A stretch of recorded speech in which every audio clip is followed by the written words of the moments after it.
Hello folks, Midwest F-150 here. It has now been 24 hours since we let this piston soak inside this container of Valvoline Restore and Protect 5W30.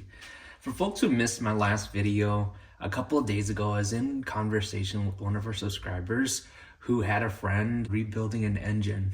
And one of the things that he did as part of the rebuilding process was soak the engine head in Valvoline Restore and Protect.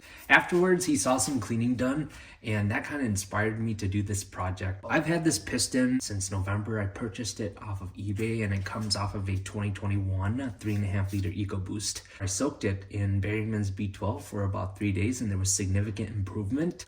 There were still some deposits that I was unable to remove with just the Berryman's B12.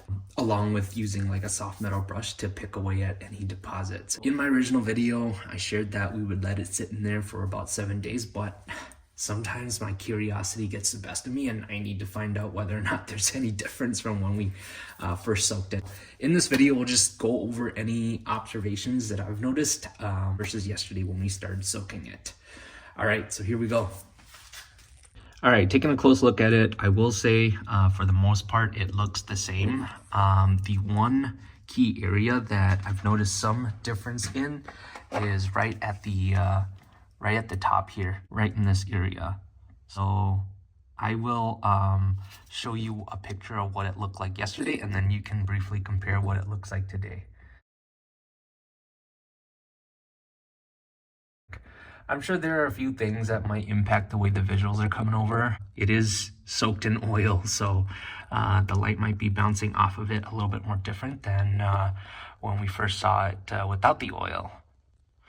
But right now, in my books, it seems like it's making some sort of difference. I know a lot of folks who commented on the last video mentioned that there needs to be heat in order to activate the detergents and additives to achieve the cleaning effect, but I don't know. I mean, this is an experiment after all, and it's all about trying to learn and see if there's anything the Valvoline Restore and Protect can do.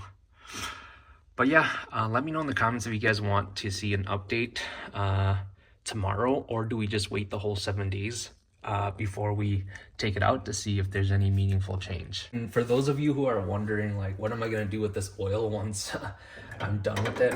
I am going to use it in the Nissan Sentra. It's been consuming oil, and so we definitely don't want this to go to waste.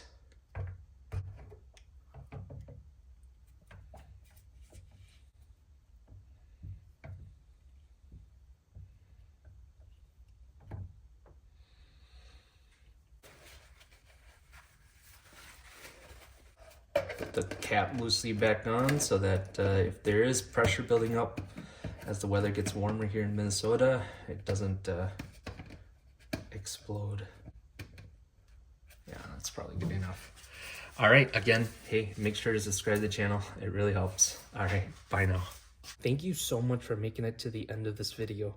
On this channel, I'm on a mission to reach 500,000 miles on my 2021 F-150. Along the way, you can expect regular updates, in-depth product reviews, live streams, and more. Subscribe now to stay up to date and be part of the journey.